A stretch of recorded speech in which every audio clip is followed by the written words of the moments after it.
के साथ चर्चा की। इस चर्चा का उद्देश्य, इस बैठक का उद्देश्य इंडस्ट्री और मिनिस्ट्री के बीच की दूरी को मिटाना है। जो कठिनाइयां, जो परेशानियां फूड प्रोसेसिंग इंडस्ट्री से जुड़े हुए लोगों को आती हैं, उसको कैसे दूर किया जाए, उसको कैसे कम किया जाए, इस उद्देश्य के साथ आज ये बैठक हम लोगों ने आयोजित की। भारत एक कृषि प्रधान देश है और बिहार जैसा राज्य, जिस राज्य से मैं खुद आता हूँ, एक कृषि प्रधान राज्य है। ऐसे में फूड प्रोसेसिंग का एक बड़ा महत्व है।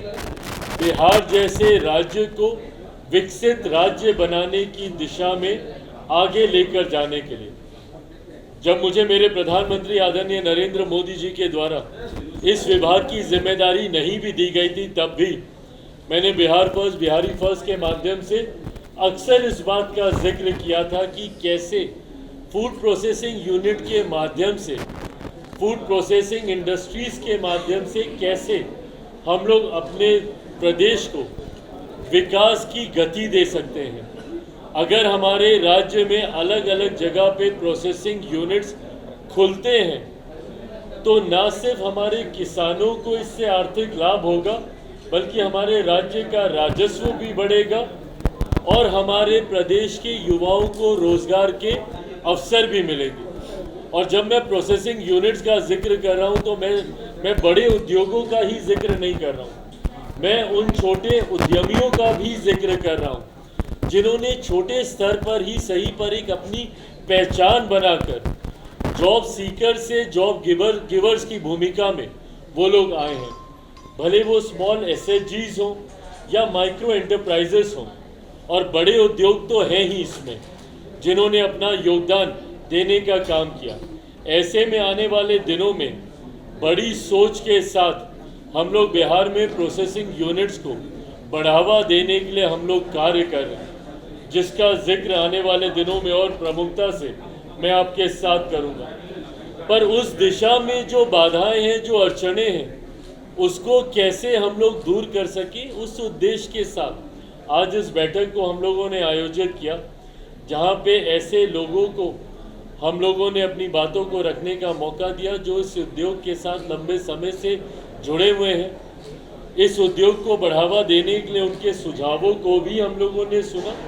तो वहीं ओपन हाउस के माध्यम से चर्चा उन लोगों के साथ भी हम लोगों ने की जिन्होंने व्यक्तिगत तौर पर संभवतः अपने घर परिवार की मदद से अलग अलग फूड प्रोसेसिंग इंडस्ट्रीज की स्कीम का लाभ लेते हुए अपने आप को स्थापित करने का प्रयास किया। आज इस बैठक के माध्यम से हम लोगों ने वर्ल्ड फूड इंडिया, जो मेरे मंत्रालय से जुड़ी हुई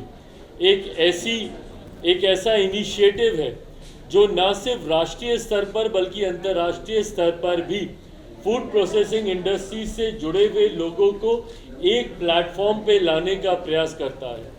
एक अम्ब्रेला के नीचे, एक छत के नीचे ये तमाम लोग कैसे एक साथ आकर एक दूसरे के साथ इंटरैक्ट कर अपनी योजनाओं का आदान प्रदान कर सके, ये वर्ल्ड फूड इंडिया वो प्लेटफॉर्म प्रोवाइड करता है।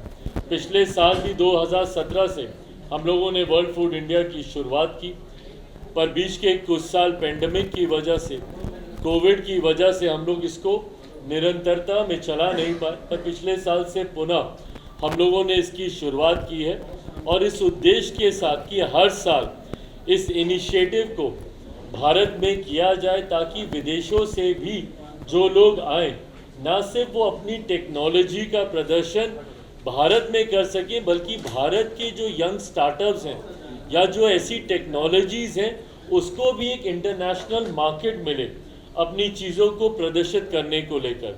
इस उद्देश्य के साथ हम लोग आगामी 19 तारीख से लेकर 22 तारीख तक वर्ल्ड फूड इंडिया का हम लोग आयोजन करने जा रहे हैं, जिसमें कई राज्यों के का प्रतिनिधित्व इसमें होगा, कई मिनिस्ट्रीज का इंटर मिनिस्ट्रियल इंटरैक्शन भी है इसमें, जहाँ पे अलग अलग मिनिस्ट्रीज भी अपनी चीज़ों को फूड से जुड़ी हुई कैसे उसको इनकॉर्पोरेट किया जा सकता है, उसको भी वो लोग वहाँ पर प्रदर्शित करने का वो लोग कार्य करेंगे। कई देशों के प्रतिनिधि मंडल भी इसमें एक अहम भूमिका निभाने का काम करेंगे। तो एक ऐसा प्लेटफॉर्म जहाँ पे गांव के एक युवा का स्टार्टअप हो या इंटरनेशनल टेक्नोलॉजी हो, ये तमाम चीज़ें जब एक प्लेटफॉर्म पे आएंगी तो इससे बिजनेस को भी बढ़ावा मिलेगा। B2B हो या B2G हो या G2G हो, कई MOUs पिछली बार भी हम लोगों ने देखे जो न सिर्फ साइन हुए बल्कि धरातल पर भी वो उतरे हैं। इस बार भी हम लोग उम्मीद करते हैं कि कई ऐसे बिजनेस इंट्रैक्शंस होंगे, कई ऐसे नए MOUs साइन होंगे और कई नए एवेन्यूज़ इसके माध्यम से हम लोग खोलने का अवसर हम लोग को मिलेगा। तो आज इन तमाम बातों को लेकर आज ये बैठक थी और मैं उम्मीद करता हूँ कि इसमें जितने साथियों ने इसमें शिरकत किया वो आने वाले दिनों में वर्ल्ड फूड इंडिया में भी वो लोग आएंगे। कई ऐसे बिहार के यंग स्टार्टअप्स हैं जिन्होंने समय समय पर अपने स्टार्टअप को लेकर जानकारी मेरे संज्ञान में दी, उनको भी हम लोग वर्ल्ड फूड इंडिया में आने वाले दिनों में हम लोग देखेंगे। तो इस उम्मीद के साथ कि एक successful edition, third edition world food India का हम लोग करने जा रहे हैं, उसको कैसे सक्सेसफुल किया जा सके, उसको कैसे और भव्य और बड़ा, ज़्यादा से ज़्यादा लोगों को कैसे समाहित किया जा सके, इसको लेकर अलग अलग राज्यों में भी हम लोग ये कार्यक्रम आयोजित कर रहे हैं। इस तरीके के रोड शोज़ हम लोग आयोजित कर रहे हैं। महाराष्ट्र में भी हम लोगों ने किया। बिहार मेरे लिए विशेष मायने रखता है क्योंकि इसी राज्य से मैं आता हूँ। तो आज हम लोगों ने बिहार में भी इस कार्यक्रम को आयोजित किया। अब इसके अलावा आप लोग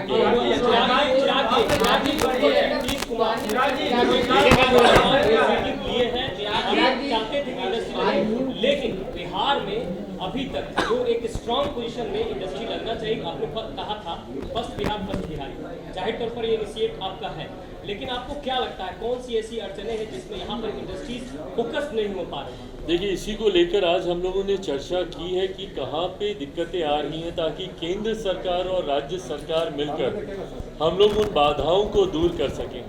ऐसे में एक सबसे ज़्यादा कॉमन जो दिक्कत हम लोग को अक्सर देखने को मिलती है वो है चेंज इन लैंड यूज़ को लेकर होती है। कई राज्यों में रिफॉर्म्स ऐसे होते हैं, लैंड लॉज ऐसे होते हैं कि आसानी से ज़मीन नहीं मिल पाती है।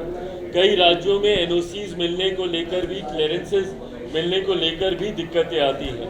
इन तमाम बाधाओं को कैसे दूर किया जा सके, उसी उद्देश्य के साथ हम लोग इन बैठकों को आयोजित कर रहे हैं। इससे जो भी फीडबैक मिलेगा, भारत का संघीय ढांचा है और हम लोग केंद्र सरकार राज्य सरकार मिलकर ही, और बल्कि हम लोग की कुछ ऐसी स्कीम्स हैं जिसमें केंद्र सरकार और राज्य सरकार दोनों का अपना योगदान है, PMFME के माध्यम से दोनों का अपना कंट्रीब्यूशन है।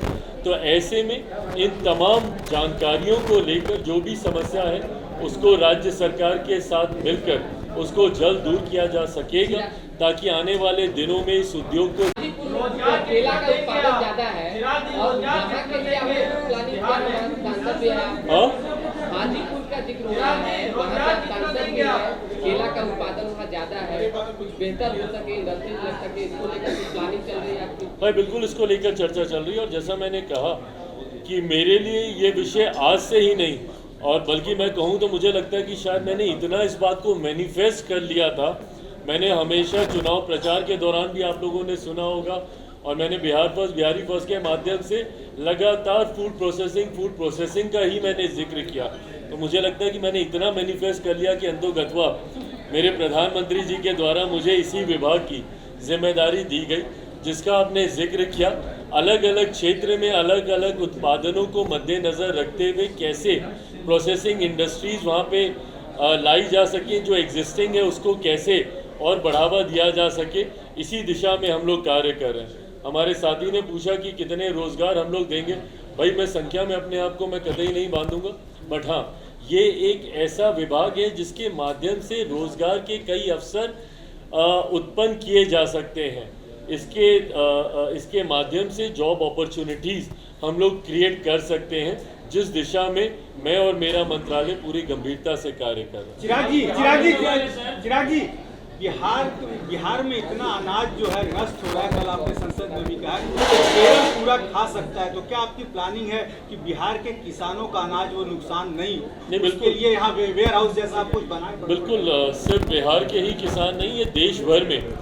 और अगर आप आंकड़े देखेंगे तो कम ही सही, बट पिछले कुछ सालों में हम लोग वेस्टेज को, और ख़ास तौर पर जो पेरिशेबल आइटम्स हैं, वेजिटेबल्स हैं, फ्रूट्स हैं, इस तरीके के पदार्थ जो कि जल्द ख़राब होते हैं, उसकी लॉन्जिटिविटी हम लोग कैसे बढ़ा सकें ताकि लंबे समय तक हम लोग वो पदार्थ ख़राब नहीं हो, उसको लेकर कोल्ड चेन के माध्यम से हो, कोल्ड स्टोरेजेस के माध्यम से हो, इरेडिएशन यूनिट के माध्यम से हो, या नई और टेक्नोलॉजी को लाने के माध्यम से हो, या फिर हम लोग एक ऐसा इकोसिस्टम तैयार करें ताकि जैसे ही उसका उत्पादन होता है तुरंत वो प्रोसेसिंग में चले जाए, वो टाइम वेस्टेज नहीं हो ट्रांसपोर्टेशन में।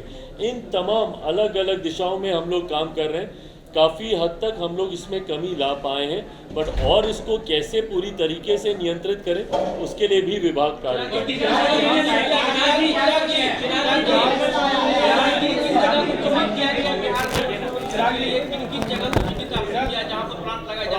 भाई इसको लेकर अभी एक फाइनल चर्चा अभी चली रही है। कई ऐसे प्रस्ताव हैं जो हम लोग के समझ आए हैं, मुझे लगता है एक बार उसको फाइनल कर लिया जाए तो जानकारी साझा की जाए। भाई एक एक करके पूछेंगे तभी मैं समझ पाऊंगा। एक बार ये विभाग वाला हो जाए, विभाग वाले सवाल अगर हो गए सुप्रीम कोर्ट का जो जजमेंट है अब आइए, कोटा के अंदर कोटे का, उसमें आर्टिकल है कि सबसे ज्यादा पाकिस्तान समाज को एडवांटेज हुआ है। तो ऐसे में बैक बेंचर और लैंडमार्क का अर्थ बताया जा रहा है, कहा जा रहा है कि जो शेड्यूल कास्ट जो महादलित है उसको इससे फायदा होगा। तो भाई सबसे पहले तो ये न्यायालय की तरफ से आया हुआ ये आदेश है। मैं कोई भी बात ऐसी नहीं कहूँगा जो कि कंटेम्प्ट ऑफ कोर्ट हो, बट हाँ इस बात पर हम लोग की आपत्ति ज़रूर है, और लोक जनशक्ति पार्टी रामविलास की तरफ से हम लोग सुप्रीम कोर्ट में हम लोग एक पुनर्विचार याचिका भी हम लोग दाखिल करने जा रहे हैं। जिस तरीके से रिजर्वेशन विद इन रिजर्वेशन के प्रावधानों को सुप्रीम कोर्ट के द्वारा दिए जाने की संभावनाएं खोली गई हैं। पहली बात तो जब अनुसूचित जाति की बात आती है, इस बात को मैं स्पष्ट कर दूं कि अनुसूचित जाति में ऐसी जातियां हैं, ऐसी कास्ट को शेड्यूल किया गया है संविधान में जिनका आधार अनटचेबिलिटी रहा है। शेड्यूल कास्ट का आधार कतई और कभी भी शैक्षणिक व्यवस्था नहीं रही, उनका आधार कभी भी आर्थिक नहीं रहा, इसका आधार हमेशा से अनटचेबिलिटी ही रहा है। इसमें हमारे संविधान में ऐसी जातियों को शेड्यूल कास्ट के तहत शेड्यूल किया गया है जो कहीं ना कहीं कभी ना कभी छुआछूत का शिकार रही है। तो ऐसे में रिजर्वेशन विद इन रिजर्वेशन का कंसेप्ट शेड्यूल कास्ट में आ ही नहीं सकता। क्रीमी लेयर का प्रावधान शेड्यूल कास्ट में कभी आ ही नहीं सकता है, क्योंकि इसका आधार ही अनटचेबिलिटी रहा है। सुप्रीम कोर्ट के ऑब्जर्वेशंस को मैंने पढ़ा है और उसमें कहीं पर भी अनटचेबिलिटी का जिक्र नहीं किया गया है। भाई आज की तारीख में भी ये उदाहरण हम लोग को देखने को मिलते हैं कि एक दलित समाज से आने वाले युवा को ही घोड़ी पर चढ़ने से रोका जाता है, एक दलित समाज से आने वाले परिवार को मंदिर में प्रवेश करने से रोका जाता है। कई ऐसे उदाहरण हम लोग के सामने हैं जहां पर संपन्न लोग भी जो कहीं ना कहीं समाज में एक अच्छी पहचान बना चुके हैं, वो लोग भी जो दलित समाज से आते हैं जब मंदिर में जाते हैं तो मंदिर धुलवाया जाता है। तो आज भी इस तरीके के भेदभाव को प्रैक्टिस किया जा रहा है। तो जब भेदभाव छुआछूत के आधार पर हो रहा है, ये भेदभाव कहीं शिक्षा के आधार पर नहीं हो रहा, ये भेदभाव कहीं आर्थिक दृष्टि से नहीं हो रहा है कि भाई आर्थिक तौर पर आप सक्षम हो गए तो अब कोई भेदभाव नहीं होगा। जैसा मैंने अपने उदाहरण में बताया कि कई ऐसे बड़े नाम भी हैं, मैं नाम नहीं ले रहा, आप सब उन नामों को भी जानते हैं। कई ऐसे बड़े नाम भी हैं जो अगर किसी मंदिर में चले जाते हैं तो उसके बाद उस मंदिर को गंगा जल से धोया जाता है। तो ऐसे उदाहरण आज की तारीख में भी देखने को मिलते हैं। तो जब ये उदाहरण है तो ये दर्शाते हैं कि ये जो भेदभाव हो रहा है ये आपकी आर्थिक दृष्टि पर नहीं हो रहा, या आप कितने कामयाब हो गए हैं अपने क्षेत्र में उसको लेकर नहीं हो रहा। ये इसलिए हो रहा है क्योंकि आज भी छुआछूत को मानने वाले लोग हैं। और शेड्यूल कास्ट का जब मैंने जिक्र किया, इसमें उन्हीं जातियों को इसमें रखा गया है जो छुआछूत का शिकार कभी ना कभी कहीं ना कहीं समय के किसी दौर पर रही हैं। तो जब आधार आपका छुआछूत है तो ऐसे में क्रीमी लेयर का प्रावधान या रिजर्वेशन विद इन रिजर्वेशन का प्रावधान हो ही नहीं सकता है। इसीलिए मैं और मेरी पार्टी लोक जनशक्ति पार्टी इससे असहमति रखती है, और इसीलिए हम लोगों ने पुनर्विचार याचिका सुप्रीम कोर्ट में हम लोग आने वाले दिनों में हम लोग दाखिल करने जा रहे हैं। अध्यादेश का भी